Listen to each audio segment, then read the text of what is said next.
Shawnee State Park is in really the bottom of Ohio, the southernmost part of Ohio, and is closer to Cincinnati. But the town of Shawnee is in southeastern Ohio. And again, not a lot of people recognize that Ohio is like 1/3 part of Appalachia. And so actually both of those places are part of Appalachia. But the village of Shawnee is different. Yeah. So you have a personal connection to the town. Correct. It's where my mother's family and ancestors migrated to in the 1870s as Welsh coal miners. And they lived there for several generations. And then my grandfather grew up there in the 1910s and 1920s, and then left and moved to Columbus. So weirdly, I had never been to Shawnee as a child. I visited a nearby town where my father grew up all the time, but Shawnee became a sort of new place to me that was steeped in history and family history as an adult. And so it had a double-edged sword there. I mean, it felt like I was a bit of an outsider, but also I had this familial connection that allowed me to introduce myself to folks that were there that may have known some of my relatives. Coal mining is really kind of the quintessential Appalachian job, I feel. Yeah. Yeah. Yeah, go ahead. Go ahead. Oh, no. Sure. Well, it is. And interestingly, Ohio's history around coal mining is an earlier one than what we most typically hear about in Kentucky and West Virginia, for example, which happened largely in the 20th century. But Ohio's coal mining boom was in the 19th century. And it was actually where a lot of labor disputes happened. And this small town, Shawnee, and the adjacent town, New Straitsville, is where groups of miners secretly met together to create the United Mine Workers. So it has a really strong labor history as well. And then the other interesting fact that it is that area also has an underground mine fire that's been going on for nearly 140 years. So it's quite an interesting, complicated, beautiful, but then also, environmentally and economically damaged place. There are a surprising number of those like perpetual underground fires in the country. It's always Centralia, I think, might be the most famous one, and I think they effectively had to evacuate the entire town because of it. Right. I mean, I haven't visited Centralia, but listening to it on some videos is a pretty wild experience because you can actually hear, the crackling of the fire. Yeah. I heard some people discuss with relation to unionizing and the history of labor in America, the coal mine industry. And it makes a lot of sense that has been such a central part of it because it's obviously not only a very difficult job, but one that ultimately will damage your insides if you do it for long enough. Sure. Both inside and the environment as well. And so coal mining has largely disappeared from this part of Ohio. There's still one remaining mine that's there. But it's really been a process of the environmental damage through acid mine drainage that people are dealing with now, and the regrowth of the forest. So that entire area was clear cut. There was no trees left in the 1920s. Mountaintop removal, I understand, is a big thing as well. It absolutely is, although not in Ohio. That, again, took place on the larger mountains in Kentucky and West Virginia. And they had a massive flood in Kentucky, and I think that was a really big part of it. Oh, yeah. All the mountaintop removal. Yeah. And Ohio's damage is really around that earlier mining, and then the regrowth of the forest, and then ways to mitigate the acid mineral mine drainage. Yeah. Your interest in Shawnee specifically, is that a direct result of having had family there? Yeah. I had been working with sound archives for many years as a composer. I'm trained as a composer and a sound artist. And I have incorporated field recordings and oral histories and sampling broadly into my work for many years.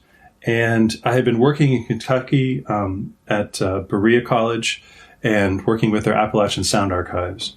And it made me look internally and try to think about my own family and their origins. And so that brought me to southeastern Ohio. I went back to school. I also had a lot of questions, ethical questions around sampling and what that meant, and I wanted to learn more about it. And so I started a PhD program at Ohio University, which is in Athens, Ohio, and thought about ethnography as a toolkit, as a way of deeply hanging out with groups of people in southeastern Ohio so that I could connect the recordings that I was listening to with the actual people or the relatives of those people. And that didn't solve the ethical problems around appropriation and sampling, but it sure went a long way to figuring out paths through and a way to engage deeply with archival recordings and with communities of people. Now, the family history part of it, sort of stupidly, it dawned on me as I was like visiting Shawnee for the first time as part of a class. And I realized that my family was from there. And so I had to really go back and talk to my living family members and then learn that history and then, go through the town's archives as well. So it became a story about the place and then also a personal story about family. So that's just kind of a wild coincidence, of all of the villages around southeastern Ohio, they happened to be yours. Yeah. And, it's had a long history of, obviously the labor history and the environmental history, but it's also a bit of a cultural center for the region. I mean, at most it had a couple thousand people living there, but they boasted having 2 opera houses, for example. And the main street, a century ago, is quite remarkable. I mean, it looked like an old Western town, for example, with, really unique, architecture, those 2 opera houses and a thriving economy. And then now it looks, to the outsider's eye as a ghost town with, everything pretty gone. Yeah. Which is not necessarily true. Yeah, but. What's your sense of how they ended up with 2 opera houses? Well, they were competing against one another. I mean, it's also it was also due to the labor organizations. So they were probably both built by different labor societies that were competing with one another. And like I said, then in the 1880s and 90s. All those groups came together to make the mine workers or whatever. So, specifically, what were the ethical questions? It's effectively just the fact that you're using people's voices in your work who can't sign off. Well, I think when I started in the late 90s and early 2000s, the sentiment around sampling, more broadly, culturally, was like, this is amazing. The whole world is open to hip hop was sure. kind of yeah. the tip of that spear. I think. Yeah.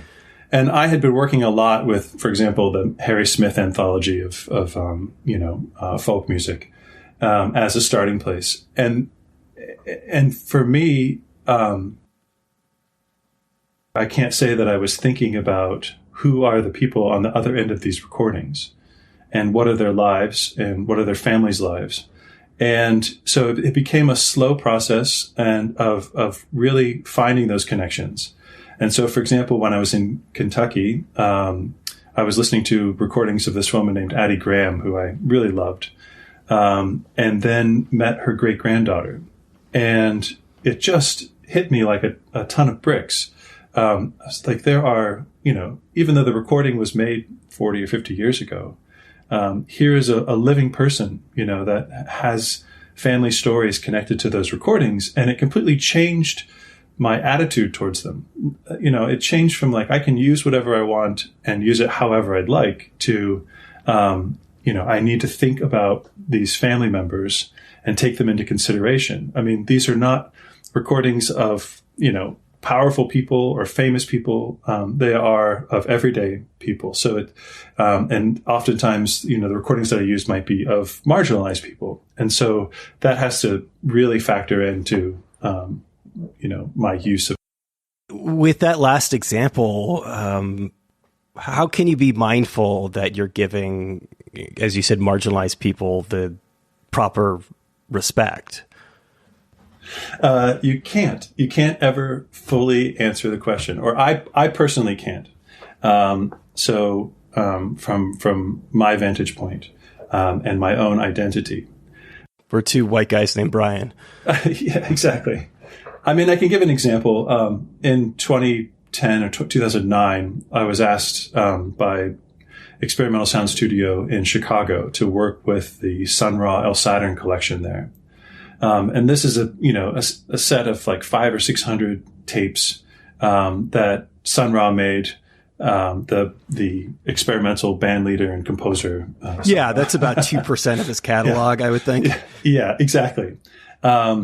Mostly while he was in Chicago. So during those years.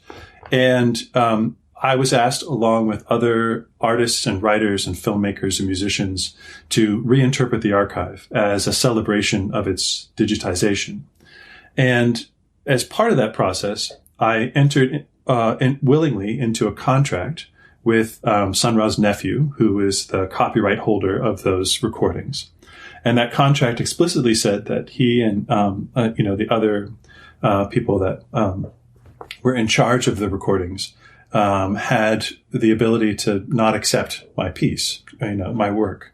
And so it needed to go through that process of asking permission, and then, getting even another layer of permission for the project to go forward. And I saw that as an excellent, beginning steps to answer that question that you were trying to get at there. Obviously, there's a lot more that you can do around research, around community outreach, and so forth. But that was the start.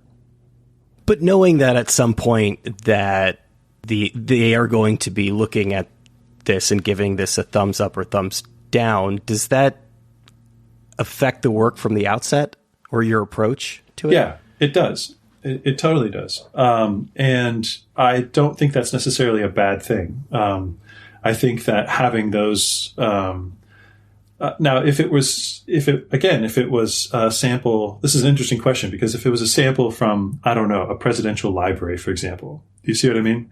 That's a very top-down archive, as it were. A public, powerful person. Yeah. And so that relationship is very different. The power structure of that relationship is very different.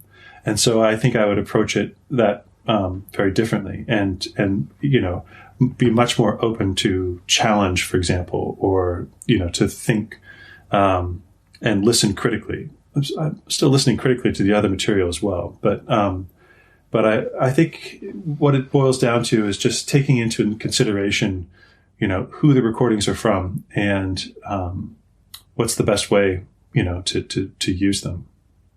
Yeah, it's interesting, and I'm curious where Sun Ra slots into. This is probably a bad word to use, but that hierarchy, as far as, well, yes, Sun Ra obviously was black, and he was black at a time when it was even harder to be black than it currently is. But in terms of, I don't know, power structure, or in terms of your approach to it, is he closer to the president or the ordinary person in the archive? He is an intergalactic magical sun being, so. That's right. Yeah, you can't dispute that. Yes, I think he's absolutely on the side of the marginalized, and that his work explicitly is about finding ways to circumnavigate that horrible world that he was in. If you grow up during the Jim Crow era, what is now called Afrofuturism, right? Which was his imagination, and was a way of, escaping and having something that could not be touched by anyone else. And then to come back and be able to, live and work in this world, this flawed world, while carrying around this mythology around himself. I think that that's a really intriguing and fascinating way to approach life, and acknowledging that. So in my own project, I didn't try to imitate. I wasn't trying to wear really fantastical clothing or imagine that I was part of that universe, because I'm not. And so I was able to try to be in dialogue with that material, to understand it critically, but also to treat it with a certain amount of respect. And then I think another aspect of that is because there were other voices, other people participating in the same project, it made me less of an authority, which was great because I'm not. And it made several different people reinterpreting the same material. And at the same time, the listener can always go back and listen to the original material as well. And so there's a path back to the original author, as it were. And so all of those things create like this web of interaction. I mean, the other side of it is that music and all creative acts are always a hybrid. They're always building off of these different things that we come across. And our instinct to combine disparate things and learn from it and make something new is really deeply embedded. I mean, the concept of musical borrowing is, as old as music. Certainly in jazz, yeah. Yeah, sure. Well, I mean, you can go back to like early notated music, and it's like they're stealing the old Gregorian chant or something like that. So, yeah, all of those things I've been thinking about a lot, obviously. You use the word dialogue, and that's a really interesting way of phrasing it. I'm a big Sun Ra fan. I saw the orchestra, Marsha Allen, when they were in town here in New York a couple weeks ago. I would say that as musicians go, I would probably classify Sun Ra as being a genius, which that strikes me as being a lot of pressure as a starting point for creating your own music. It is. Yeah, absolutely. And I think what I could bring to that process is my skills at listening to archives and moving through archives and listening for in-between moments is what I often call them. It's those interstitial parts before, after a song, when people are tuning up, or in Sun Ra's case, when he was actually working with the orchestra and giving directions, the bits of dialogue that you could hear at the beginning of tapes, the natural decay of the tapes, all of these different sonic qualities of the medium of recordings is what I would say, is my jam. So I focused on the things that I was very good at. And then I also asked improvising musicians to contribute to the project. Essentially, I worked and found archival bits that I really liked. I turned them into a kind of click track, as it were, and then asked these musicians to play alongside, and letting other people be experts at what they are doing. And then I was able to collage all those things together. Was the disintegration loops, was that an influence to you at any point? As you're describing sort of, tape degrading over time, it reminds me of what he did. Yeah, I mean, I remember when those came out, William Basinski. I mean, he was just a phenomenal musician, still creating really great work. And that absolutely influenced me. I think I was already working with archival materials when I first heard those pieces, but what really struck me about them was going back to his own personal archive, and then allowing those things to deteriorate in those loops, and then finding the beauty of those things. So I have thought about that a lot. I mean, it's probably connected to some kind of, interest in different media and mediums. So it's like, the working in the archives, you can't help but hear, the layers of noise or, information from, like, if it's recorded on an early 78 and then recorded to tape and then digitized, you get the pops and the cracks and and then you also hear, it's how it's been sitting on the shelf, or you can identify those different things.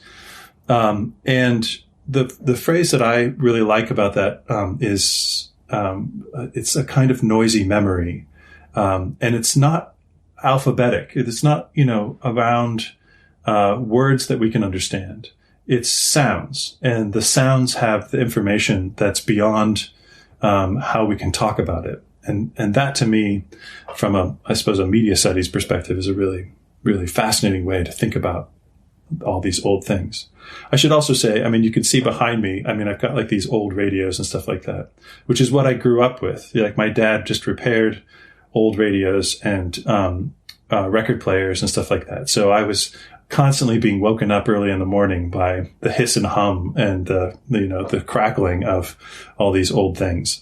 It's something I hadn't really thought of, but the time frame of disintegration loops is interesting as well, being the turn of the millennium and really, in some sense, kind of the last throes of that world of physical media.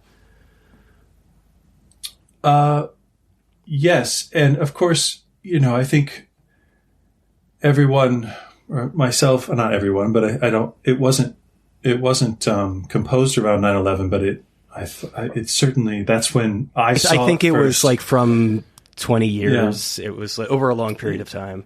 Yeah. And seeing it in that context, it felt like an end of something. Now, I grew up listening to the early Steve Reich and those tape loops there, and had an interest in repetition and tape loops, and things falling out of sync. But I think, with the Basinski, it was things falling apart. That was so, that was, and to make it simple enough that you could observe that and really see the beauty in it. I think that's the real charm of that piece. Yeah. In this hierarchy that we were establishing previously, where does Thomas Merton sit? Oh yeah, he's an interesting figure, right? Thomas Merton was a Trappist monk who lived from 1915, I think, to 1968. And he was a writer, first and foremost. Or no, he's probably a monk first and foremost, sorry. But he couldn't help being a writer as well.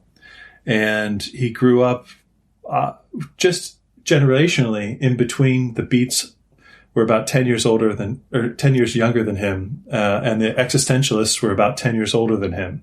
And the way that I like to think about his writing is a mix of those two worlds, and then obviously filtered through his religious and spiritual practice, as it were. So, yeah.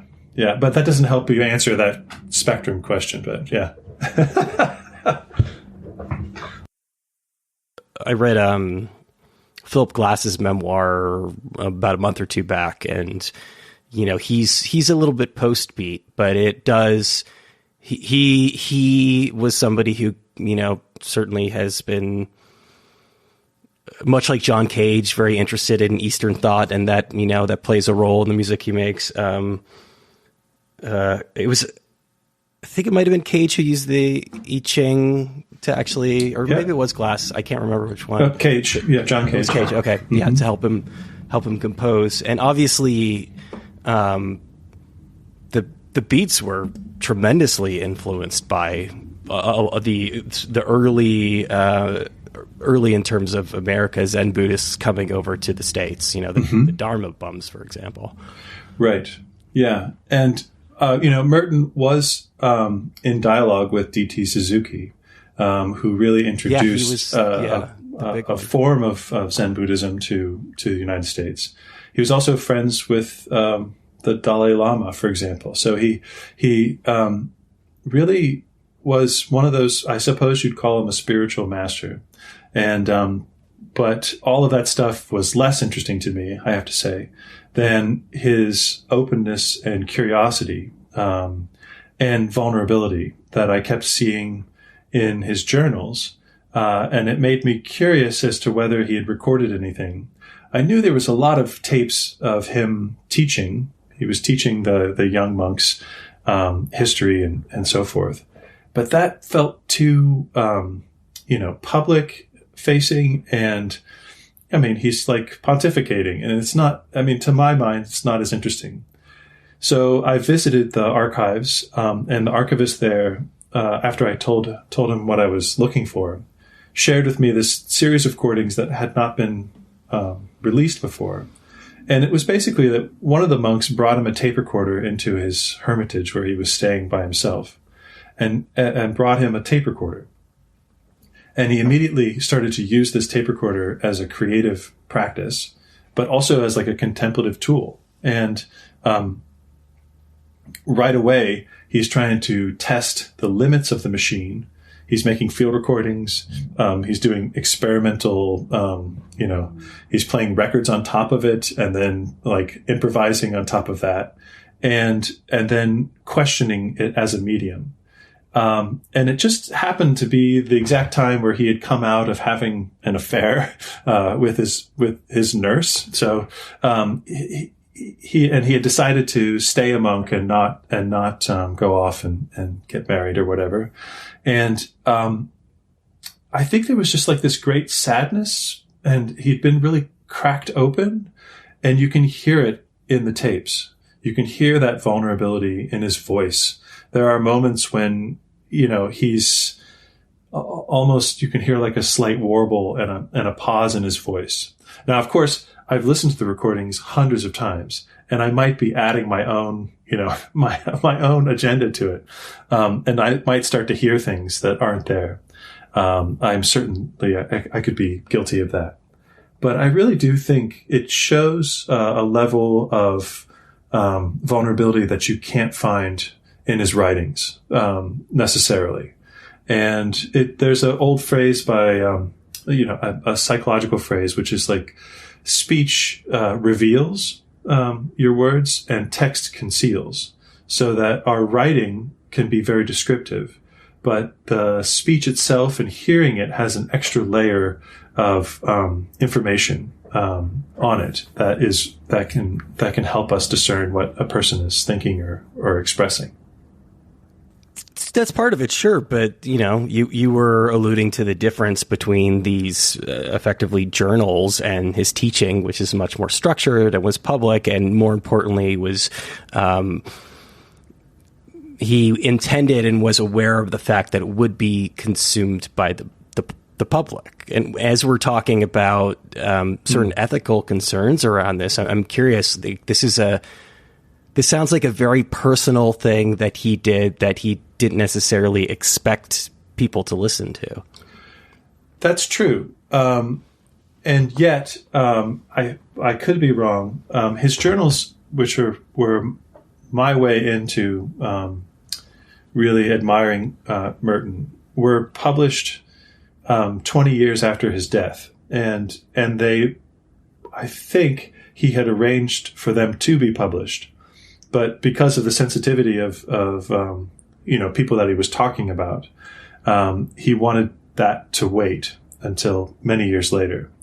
And I think that these recordings would fall under that same umbrella, as it were. In fact, I think that the recordings are really an extension of those journals, to my mind at least. And so you're right. They were not necessarily for public consumption. And yet he had already made arrangements for his estate to be, publicly consumed, as it were, under this trust. So that might be the way in. And then again, as far as my own permission, I had to get permission from, the Thomas Merton Trust, who owns all the rights, as well as, I worked with one particular monk in particular, named Paul Quinlan, who was the monk who gave Merton the tape recorder, and got his informal, interest and permission to go ahead. When you said he was questioning it as a medium, what did you mean? Well, at that time, he was reading a lot of critical theory, as it were, and specifically Foucault, and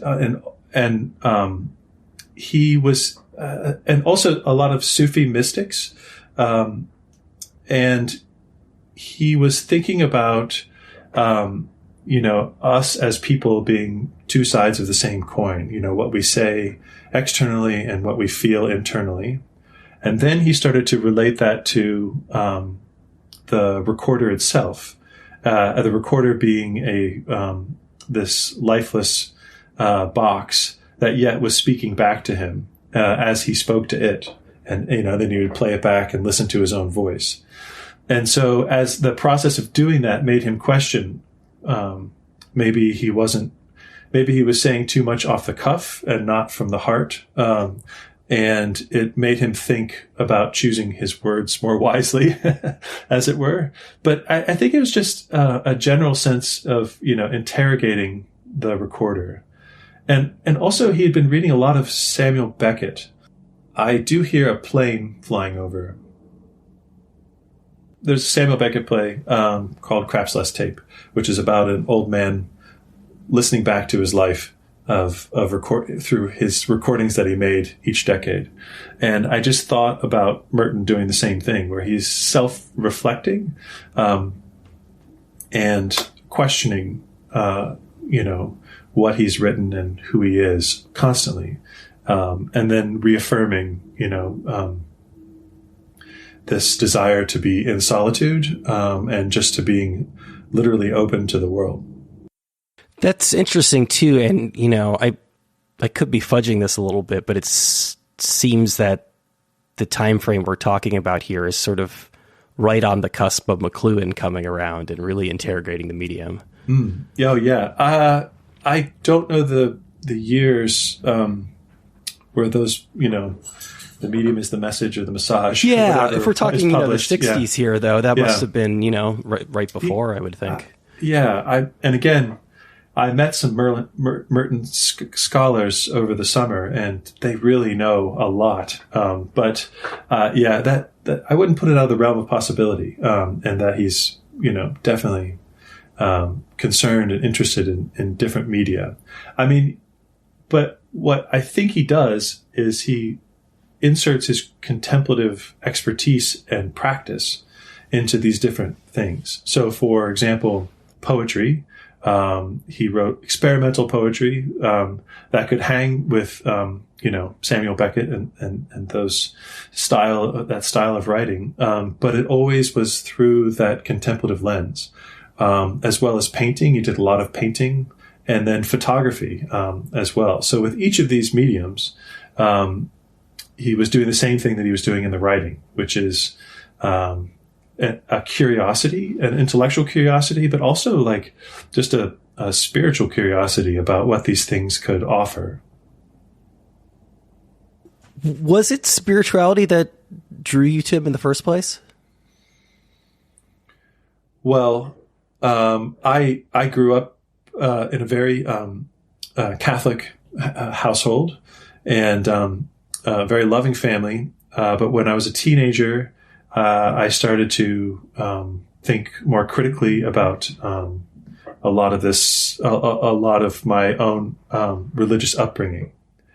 And that sort of led me to Merton, because Merton was within the Catholic Church, but also very comfortable in questioning it, and quite, was quite rebellious in the 60s in particular, coming out against the Vietnam War and nuclear proliferation, and around environmental issues, for example, but also in befriending and being curious about other religions.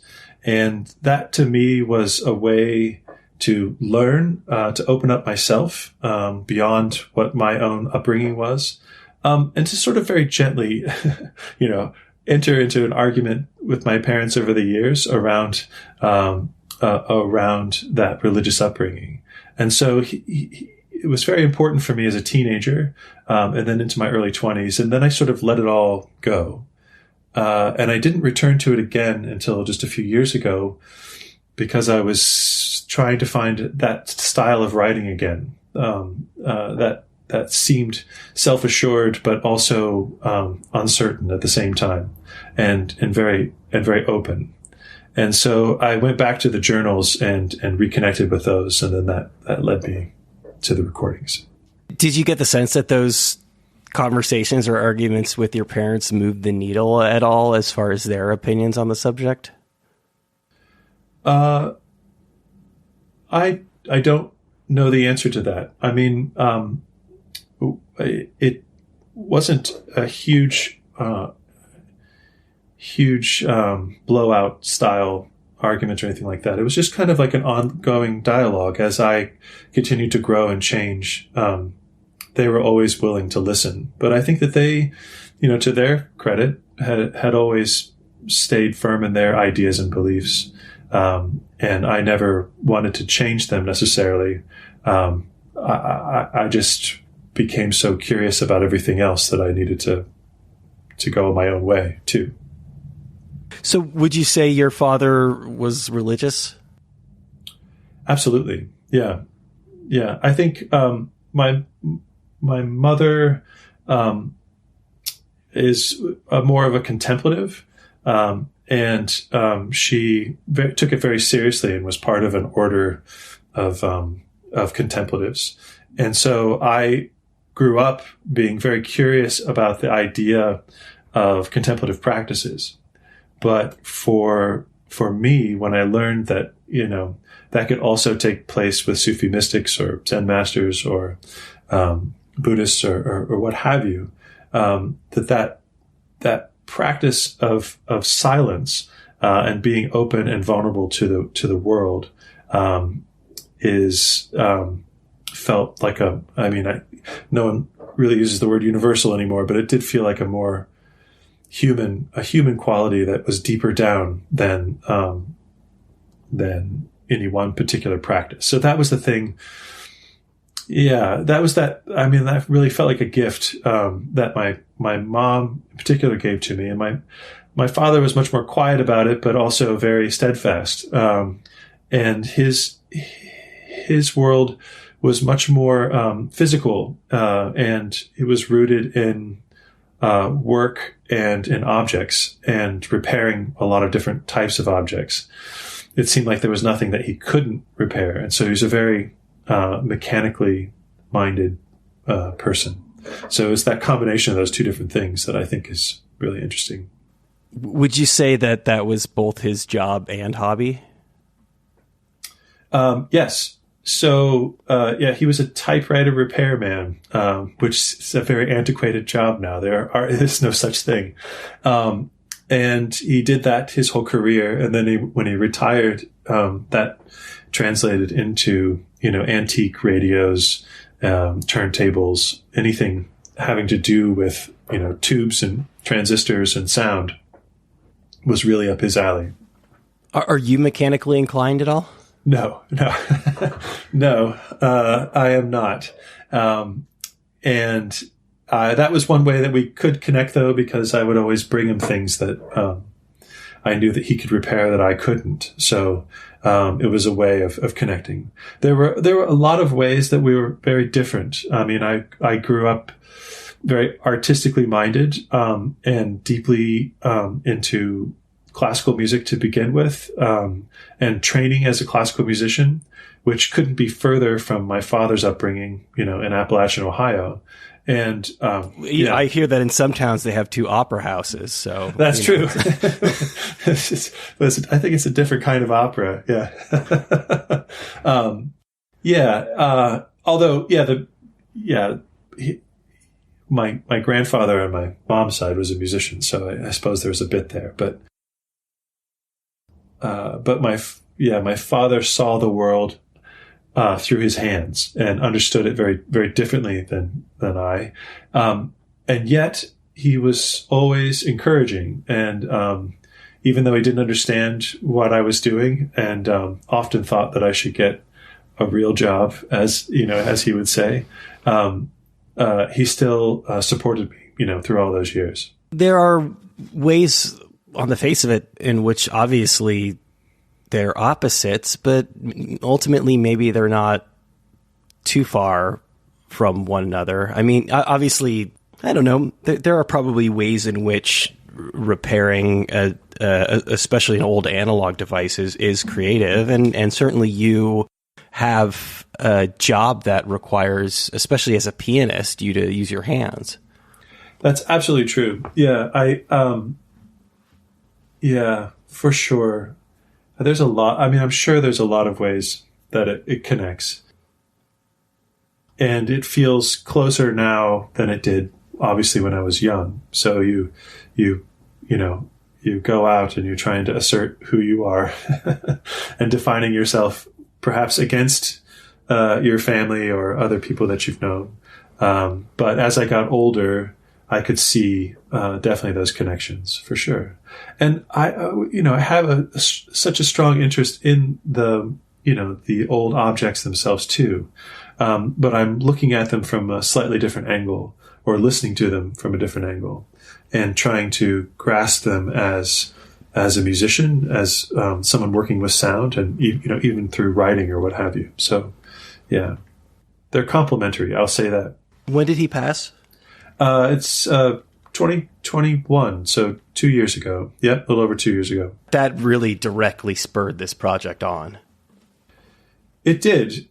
The project, the Workbench, is really because after he died, part of the process of dealing with that was to help my mother, clean up the house, and eventually get it ready to be sold.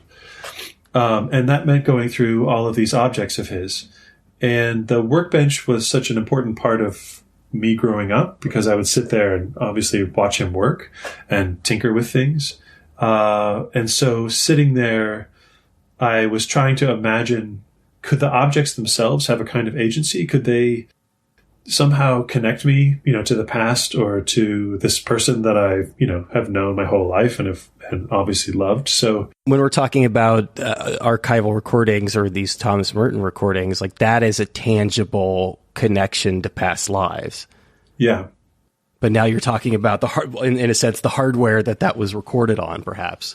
Yeah. Well, yes. So on a tape recording, you can hear someone's voice, but in this radio that this person prepared, what can you notice? You can see, the grain of the veneer that's been redone. You can see the craftsmanship in repairing, the pieces or what have you. You can see the dedication of someone's, wanting to make this object beautiful. And so maybe those are the things that I started to pay attention to. When you inherited the Workbench and these objects, were you at all motivated to try your hand at repairing things? I've tried over the years a little bit, and I just have never had the knack for it.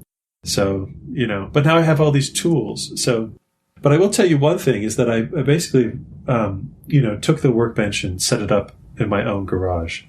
And almost immediately my son started coming out, who's a teenager, and, a budding musician, and he brought his guitars right out there and started working on them. So he gets the best of both worlds, it sounds like.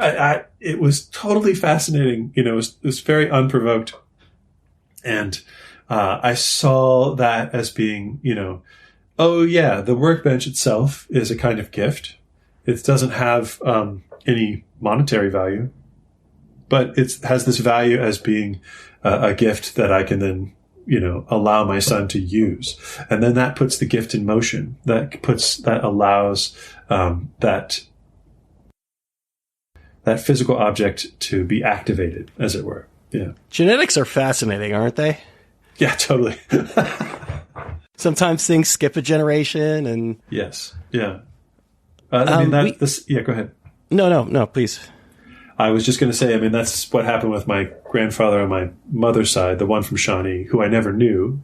And he was a musician, but he died before I was born. So, I never got to experience any of that. And so part of growing up was people telling me, oh, you're very much like, your grandfather, even though you don't know who he is. So, genetics are extremely weird.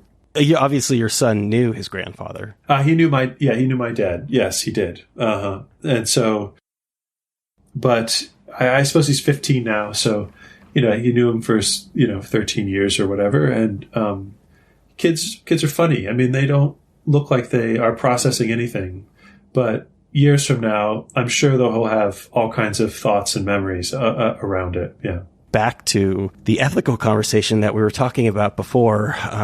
As we were discussing field recordings, one of the ways in which you felt like, to a certain extent, you were able to address it was contacting the family members. This is an interesting case because you are the family member in this case. Obviously, we're talking about some, I think, voicemails, answering machine messages on here. So things that, again, like perhaps Thomas Merton, your father didn't necessarily expect that people were going to be listening to.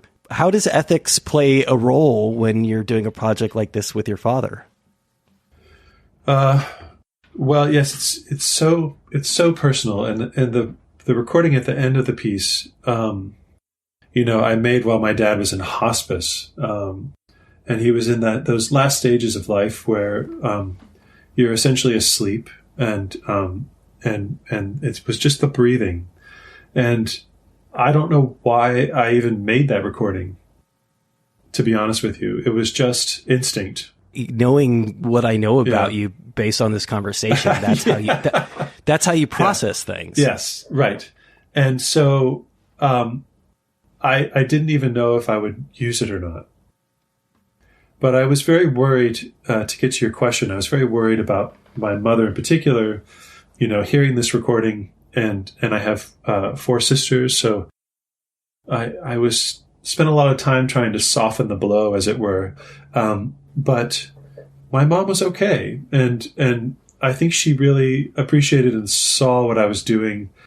And then my sisters have commented in different ways, all wonderful, around it.